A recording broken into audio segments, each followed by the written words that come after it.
Hello and welcome to Spectrum TV News at 4. I am Frank Suzadet, coming to you live from Uyo, the capital city of Akwa Ibom State. Let's take a look at the headlines. President Buhari hands over transition documents to Ahmed Bola Tinubu. Health workers begin indefinite strike. Plus, Sunak vows to cut immigration as UK figures hit new high. We will bring you details of these stories and more in a moment.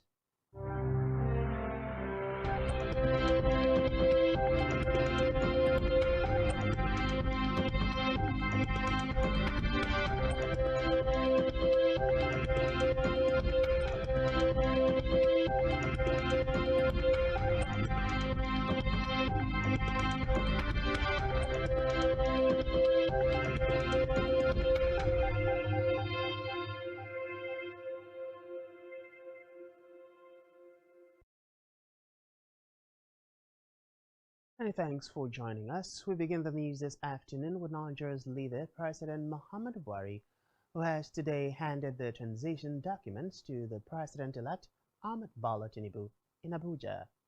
The President also handed the baton of service, which is in line with Executive Order Number 14, which mandates that the Transition Council issues handover notes containing, amongst other things, proposed policy direction for the incoming administration. Meanwhile, the President-elect Bola Ahmed Tinubu and his vice, Kashim Shettima, will also be honored with the Grand Commander of the Order of the Federal Republic and Grand Commander of the Order of the Niger, respectively. Reports say the investiture, which is ongoing at the State House Conference Center, is part of the activities lined up for the May 29 inauguration ceremony. My singular honor and privilege to invite the President, Commander-in-Chief of the Armed Forces of the Federal Republic of Nigeria, His Excellency President Muhammadu Buhari, to preside over the transmission of the handover documents to President-elect His Excellency Bola Ahmed Tinubu, GCFR. I thank you for your kind attention and patience, and God bless the Federal Republic of Nigeria.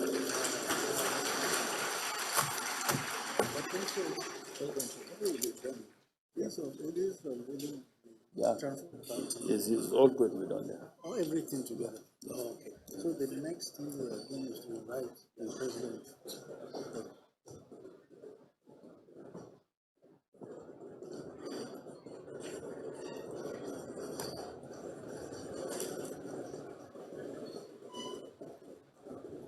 The transition documents are going to be handed over to the President-elect now by President Muhammadu Buhari.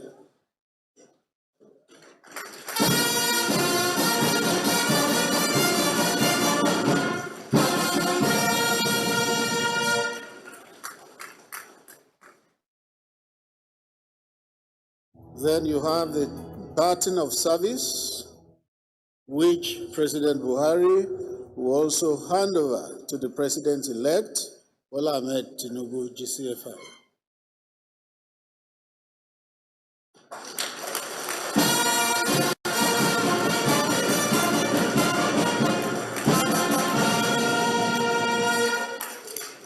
You know that in a relation.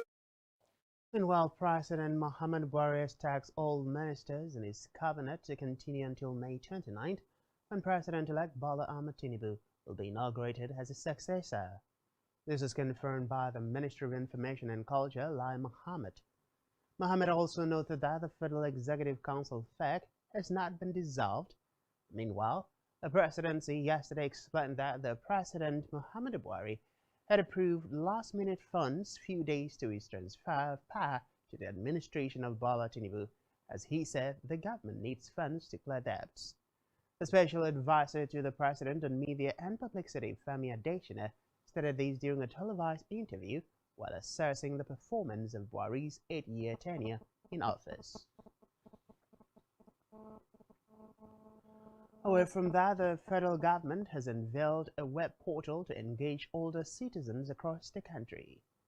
Director General National Senior Citizens Center (NSCC) Omokaro, who made this known in Abuja, said the portal is known as the Continuing Engagement Bureau (CEB).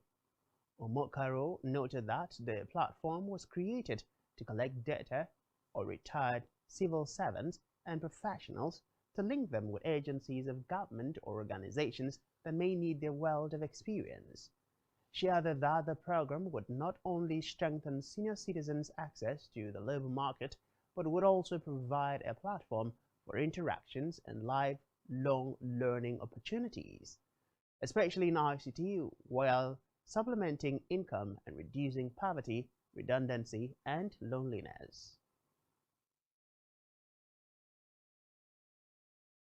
Meanwhile, the Federal Executive Council (FEC) has approved contracts worth 226 billion naira and $592 million to increase power supply across the country. Briefing newsmen after yesterday's valedictory FEC meeting presided over by President Muhammadu Buhari at the State House, Abuja, the Minister of Power, Abubakar Aliyu, said that the power contracts were spread among communities across the country, including Potiskum in Yobe State, Daura in Katsina State, Sapere in Ogun State, and Benin in Edo State, among others. According to him, the council approved award of contracts for the engineering, procurement, construction, and financing on the implementation of the 330 kV kV and 132 kV kV transmission lines and 33 kV, 11 kV, and 400 PE distribution line project on the phase 1 of the presidential power initiatives in favor of 2 contractors in the sum total of over $581 billion, inclusive of 7.5% at the prevailing exchange rate for period of completion 36 months and indicated.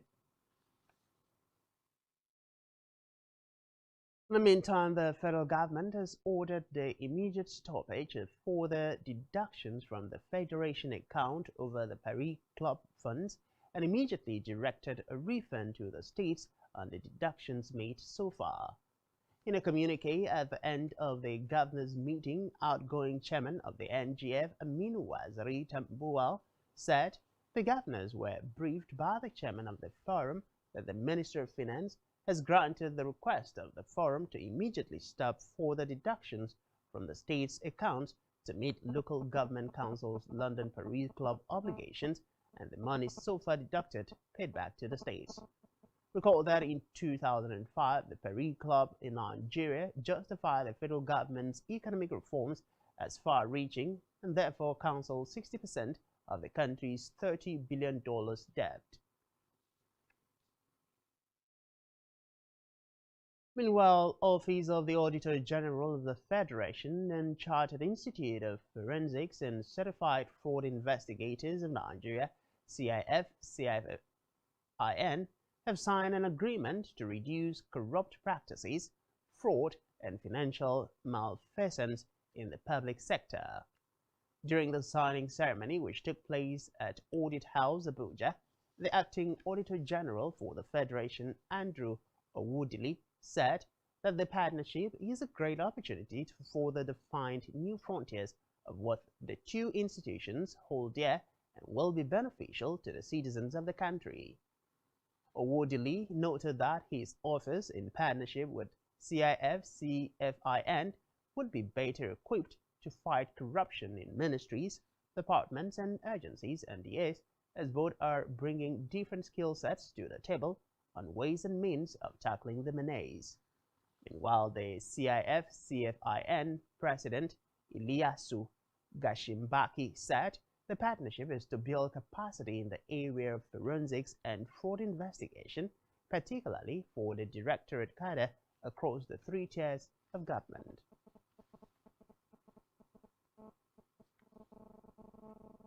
And from the Green Chambers, the House of Representatives Ad Hoc Committee investigating the alleged illegal exports of 48 million barrels of crude oil to foreign destinations has reinvited the Attorney General of the Federation and Minister of Justice Abubakar Malami, as well as the Minister of Finance Zainab Ahmed, to appear today, May 25, at the chambers.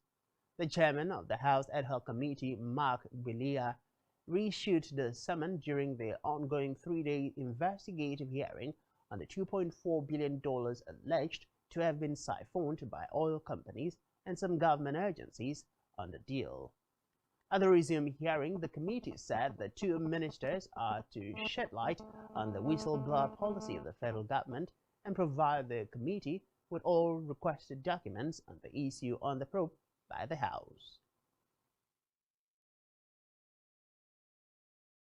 In a separate development, the Federal Ministry of Works and Housing says 221 billion naira has been disbursed to contractors as cost for the construction of 71 road projects completed in various parts of the country under the 2021 Sukuk Ban funds.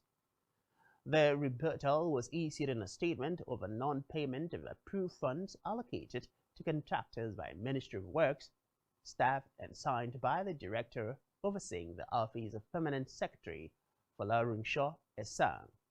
The ministry insisted that it completed the disbursement for the payment of executed contracts in the 2021 Sukuk funding, adding that the payment of the sum total of 221 billion naira ended in April 2022.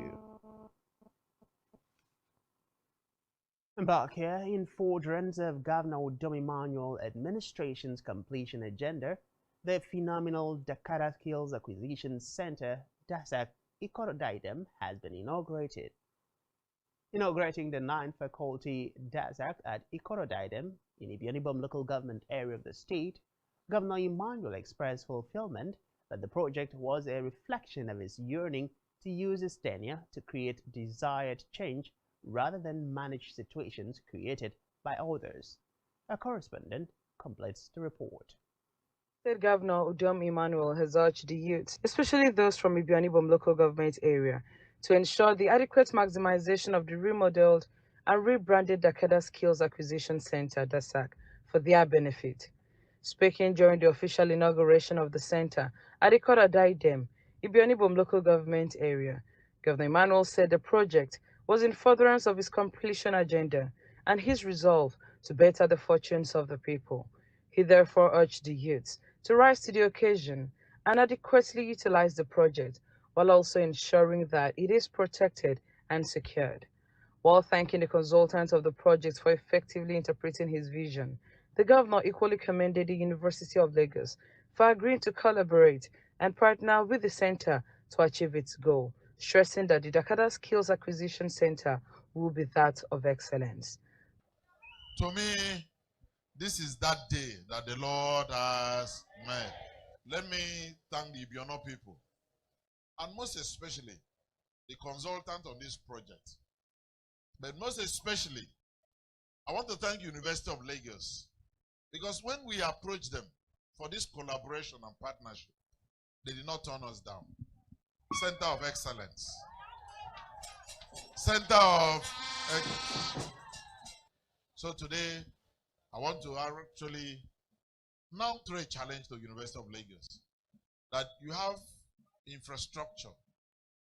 This is not yet a skills varsity as we are thinking. We'll turn to skills varsity based on what two of us will bring out of it. Our Dakota philosophy, where Kwaibomite will rise and say, look, all that we have is all that we need. Where Kwaibomite will rise to the challenge and say that once the passion is right, nothing is impossible. Where Kwaibomite will rise to say that all that God has deposited in me, I can make use of it and turn it to something that I can also employ other people. That's why today I say this is the day the Lord has made. And I'm grateful that God has kept us alive to see the completion of this project. And then let's rise to the faith of greatness. Demonstrated in the successful completion and commissioning of DASAC, assuring that the project aligns with his Arise agenda for the people. He noted that the center will, above other benefits, equip Akwa Ibom youths with the requisite skills to rise and chart a new course for themselves and for the state as a whole. Your Excellency, as I sat down and looked at the faculties that this institute and this Skill Acquisition Center has, I feel very relieved that you have paved the way for our RISE agenda. You have made it possible for our youth to now be trained, because every aspect of the RISE agenda, from agricultural development, rural development, infrastructural maintenance, security, and entrepreneurship, is represented here on this ground. And so it will be our greatest honor and privilege to partner with this institution and indeed the great University of Lagos to train our students and our youth so that they can have jobs. Now, what I expect to see are people that will send me CV that they want to be trained in agriculture, they want to be trained in entrepreneurial development, they want to do their own businesses, because everyone will produce after his own kind. I am an entrepreneur and I will produce the entrepreneur. And I'd like to thank this school. We move now to Africa, where the African continent is celebrating the 60th anniversary of the Organization of African Unity, or AU, and its successor, the African Union, in commemoration of Africa Day 2023. Recall that it was on this date in 1963 that 32 heads of independent African states met in Addis Ababa, Ethiopia, along with leaders from African Liberation Movement, to craft a way forward for Africa's complete independence from imperialism, colonialism, and apartheid. Reports say the outcome of the meeting was the creation of Africa's first post-independence continental institution, the Organization of African Unity, or AU. Meanwhile, all AU member states as well as African presidents have joined the celebration to celebrate the milestones achieved as well as showcase major challenges and way forward on their Agenda 2063. Still in Africa, the International Monetary Fund (IMF) have approved $3.5 billion loan agreement with Ivory Coast, which it says is designed to tackle financial challenges and assist economic transformation. The IMF said the West African country will receive nearly $500 million immediately, and further funds will be dependent on Ivory Coast making structural changes to its economy.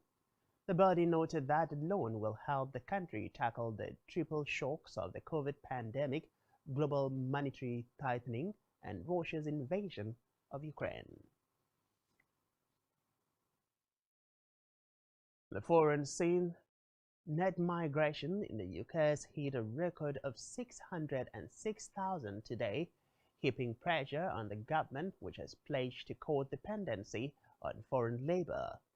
Responding to the figures, Prime Minister Rishi Sunak described legal immigration level as too high and said he will bring them down.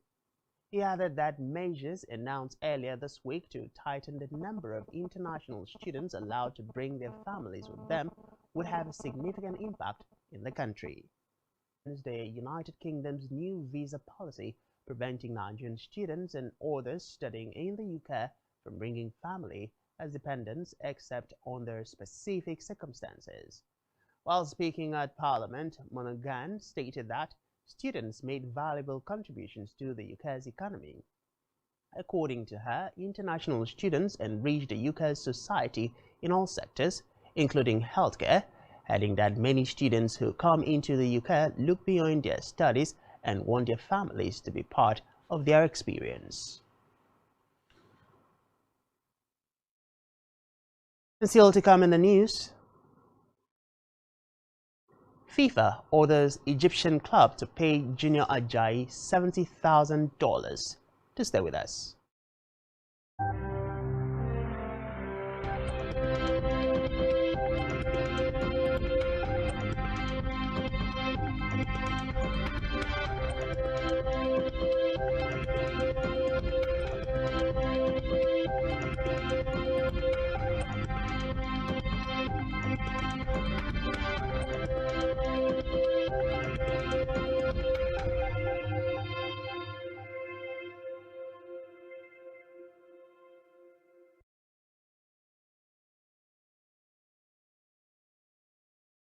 So we move on to the rest of the news stories. On a business news, the federal government has said Nigerians can now request debit card issuance that doubles as their national identity card from their commercial banks. The Minister of Communications and Digital Economy, Issa Pantami, disclosed this in Abuja. He noted that the approval followed a memorandum from the National Identity Management Commission, NIMC, and that issuance comes at no cost. According to Pantami, demands for cards have swelled, though the NIMC Act 2007 only mandates Nigerians to have a national identity number and not necessarily a printout card. The minister added that the NIMC had partnered with the Central Bank of Nigeria on the project in order to ease up the difficult situation. The design policy of the Central Bank of Nigeria, CBN, has pushed Nigeria's gross domestic product, GDP, below the International Monetary Fund and African Development Bank global projections. According to its World Economic Outlook for April 2023, the International Monetary Fund retained its growth forecast of 3.2% for Nigeria's economy in 2023. The financial bank noted that the African Development Bank in January projected that Nigeria's GDP, which indicates the economic growth rate, would inch up to 3.1% in 2023, adding that uncertainty about policy continuity after the election. We move to health, where the Joint Health Sector Unions and the Assembly of Healthcare Professionals Association, DTH, said these at a press briefing held in Abuja today. Recall that the leadership of DTH had, in a letter dated May 9, 2023, issued a 15-day ultimatum to the federal government over alleged inconsistency of the government in the ongoing negotiations to adjust the consolidated health salary structure for health workers on their platforms. The 15-day ultimatum commenced on May 10, 2023 and expired at the demand of members. Hence, the indefinite strike action commences today. Still in health, global health leaders and advocates have raised awareness on the prevention and treatment of cervical cancer, noting that no woman should lose her life when the disease can be prevented. The call followed the creation of the Global Declaration to eliminate cervical cancer by 12 leading public health experts and researchers. According to reports, 1,200 global health leaders and advocates representing over 100 countries, including former Prime Minister of New Zealand, Jacinda Ardern, and Chief Executive Officer of Ambref Health Africa, Gitunji Gitahi, signatured the Global Declaration. The declaration was led by scientists, healthcare providers, and advocates for immunization, cancer eradication, and women's health around the world. They called for action from country leaders, private sectors, vaccine manufacturers, community leaders, and others to make cervical cancer elimination a global priority. In sports, FIFA has ordered Egyptian Premier League club Smoga SC to pay Nigerian forward Junior Ajayi $70,000. Recall that Ajayi linked up with Smoha in October 2022 after severing ties with Libyan outfit Al Nassr Benghazi. The 27-year-old, however, sustained an injury in a pre-season friendly against Canal Club the same month. The versatile striker claimed he was left unattended to by the club and was also not paid his salaries. Today, FIFA has given Smoha 15 days to pay Ajayi the sum of $70,000. Meanwhile, the player will be looking to revive his career again following persistent injuries. Still in sport, Slot says he wants to remain as Feyenoord manager, ruling himself out of contention for the Tottenham job. According to Feyenoord manager, there has not been transfer conversation in the meeting he attended. Reports say the 44-year-old lead Feyenoord to the 2022-2023 Eredivisie title, which took place at the Rotterdam-based club on a potential new deal.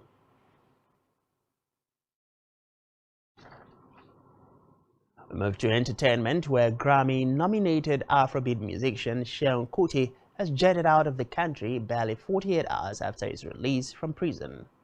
Reports say the singer, who was being remanded in magistrate court for assaulting a police officer in a viral video, was granted bail on Tuesday after spending 8 days in detention. Kuti was in court on Wednesday for his trial at the Chief Magistrate Court Yaba in Lagos, but the proceedings were adjourned to July 3, 2023 due to the magistrate's absence. Meanwhile, the singer announced via his Insta story today that he was on his way to Switzerland for the commencement of his Europe tour. Still on entertainment, dancehall maestro, also known as Timaya, has released a new single, My Motto, My Motto. My Motto, Timaya's first single of 2023, is an Afro-Caribbean track with a catchy video shot by Jed Ajala and fittingly set in the desert plains of California, where Timaya visually dramatizes how he assertively and melodiously convinces a beautiful woman to get in and accompany him on an ecstatic ride. In its ritzy motto, with the possibility of being rewarded with just about anything she dreams of. The song is a follow-up to Timaya's 2022 hit record, Sweet Us, which is still a viral rave both on and offline.